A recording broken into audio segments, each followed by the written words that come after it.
Hello class, my name is Stefan Karlsson and I will be teaching you the technical part of this perspectives course together with my colleague Siddhartha.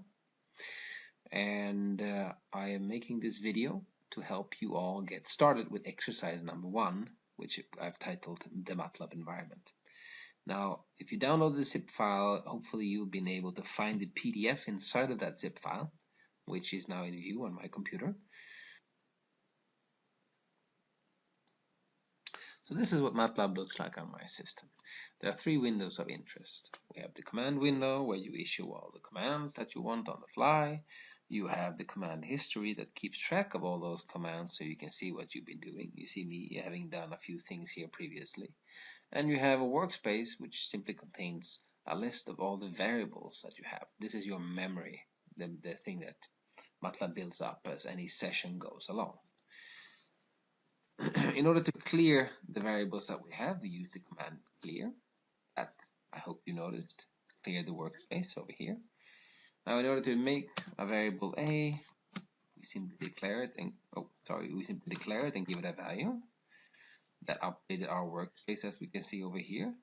We can make another variable. Let's say we call it b, and then of course we can do simple things like adding them together.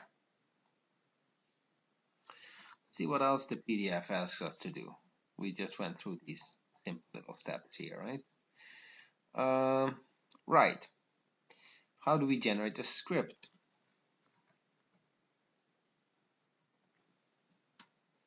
Simple enough. I actually already have this script file here in this working folder. Otherwise, you would be asked if you wanted to generate this M file. So, we're supposed to fill the M file with this content. Essentially, we already have, but let's do it step by step. After that, I save the M file, and then I can call it from over here.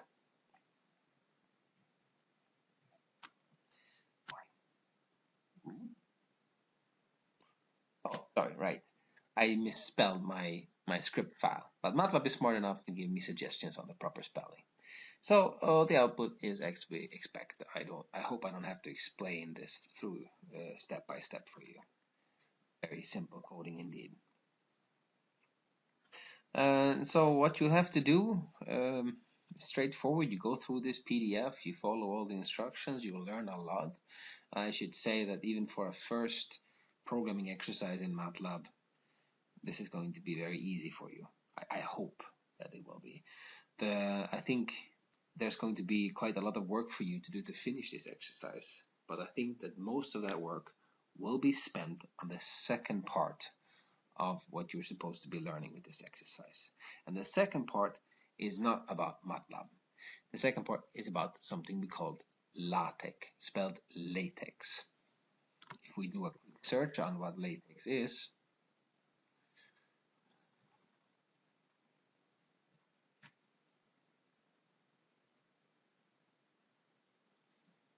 we find that it is a document preparation system.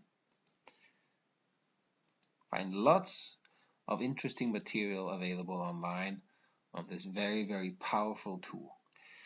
In short, it is a way for you to make PDF files. For now, at least, that's the only thing you'll be using it for.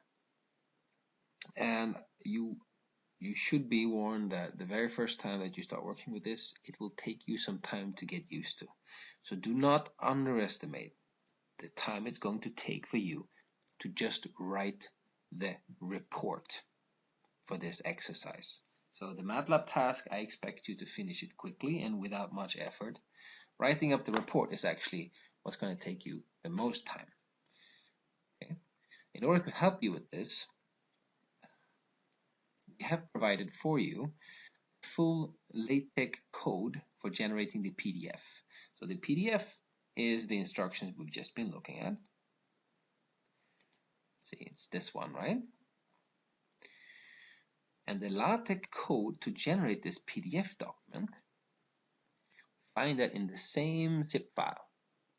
And that code is in a file with the file ending text. So what you'll have to do is you'll have to decide for yourselves exactly what kind of environment you want to work in. There are many environments that can use that can typeset text, that can go from text code into finished PDF document. I myself prefer this tool. It's called Technic Center. It's very powerful. It's only for Windows. There are many other tools. There's one tool called SharLaTeX that I will look into very briefly in this video.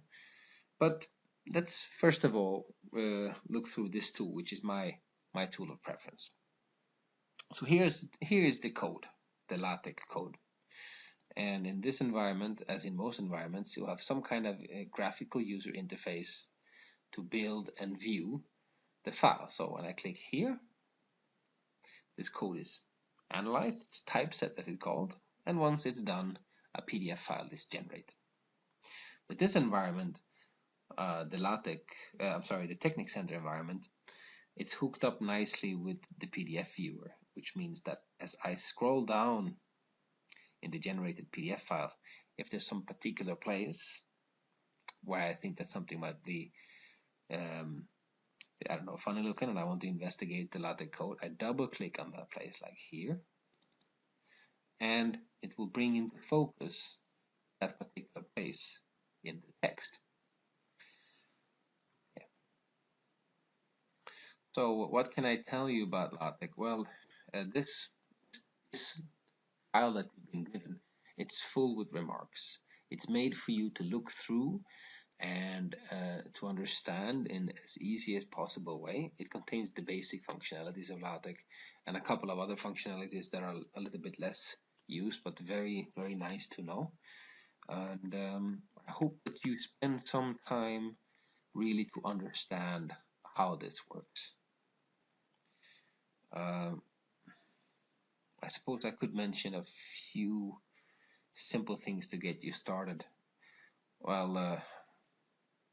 Well, okay, so just as you would do in environments like Java, you first have a couple of lines in the beginning of a file saying what kind of external dependencies you have. We call them packages in LaTeX, and they can be anything really, from extra functions for making graphics look nice in your PDF to this package here called mcode, which is specifically made in order to make MATLAB code appear the same way in your PDF as it does in your MATLAB environment. HyperRef is another nice package which is specifically created in order to make links, external links in your PDF documents appear correctly, nicely looking and clickable, and so on and so on. After you declare these external dependencies, you can have some extra little settings if you like. This is a setting that I've made in order to make a special environment for the blue color. If you look in the PDF, we can see that often I have variables, specific MATLAB variables and MATLAB file names, and I've chosen to highlight those by making this special font in blue. I make that setting here. Another very important part is when you actually start putting in the contents. You usually start with something like a title. Here's the title, is exercise 1, MATLAB environment. This translates, of course, into this. The author field, this defines what's going to go in here. And well, let's just look through this. Here's an example of how we include a figure in LaTeX. We need to define this little environment, the figure environment, and the centering keyword means that I want to center the figure. An interesting construct that we'll see here for the first time is the labeling. This means that I'm going to label this figure as MATLAB desktop. This is referring to this picture here. That's a logical name. Later on in the text, when I want to refer to this figure, I don't keep track of the number of the figure. I just keep track of what label that I put on it, thereby having the freedom to rearrange documents in any way I like. So this, maybe in a later version, I want to put this MATLAB desktop figure way in the back of the document, and the numbering will be done automatically.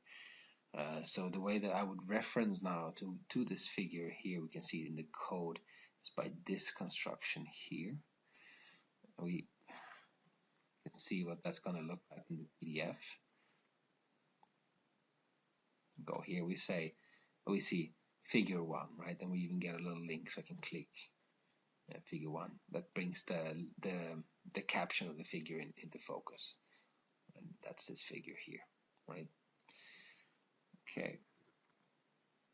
So as I said, simply go through this, make sure that you understand at least the general idea of this, even if you don't have to memorize all of the functions and all of the extra settings. Just get an idea of how this is done and make sure that you're able to modify it if you need to. When you finally get to the end of this exercise, it's not such a difficult exercise, but it does come with a couple of tasks. Then you have to write a report where you describe your solution, and when you do that, you have to do that in LaTeX. So you're going to be instructed to modify this LaTeX code that you've been given in order to make it into a proper report where all of your MATLAB code is going to look nice and where you insert the figures that you're requested to do. Okay, so you have 2 tasks to do. The first one is extremely simple. They're both extremely simple, but the first one especially so. You just asked to plot these 3 functions, and you're even given the correct output for that. Okay, it's going to look like this. If you look through the PDF, it's going to be very clear how to achieve this. Second task is to plot just 1 function, but it's a little bit more complicated because it behaves differently for different intervals over x. Okay, and you'll be given generous hints on how to solve these tasks. At the very end of the PDF, there's the section on reporting, and here you'll see the different demands here on what is required of you in order to pass. Okay, and all of it needs to be done in LaTeX. So if you find the MATLAB exercise to be easy, don't relax there, don't stop, don't underestimate the time it's going to take for you to get those results into a nice PDF. When you report this, you are requested not just to hand in the PDF, but the actual LaTeX code, so we can see that you've gotten this. Okay.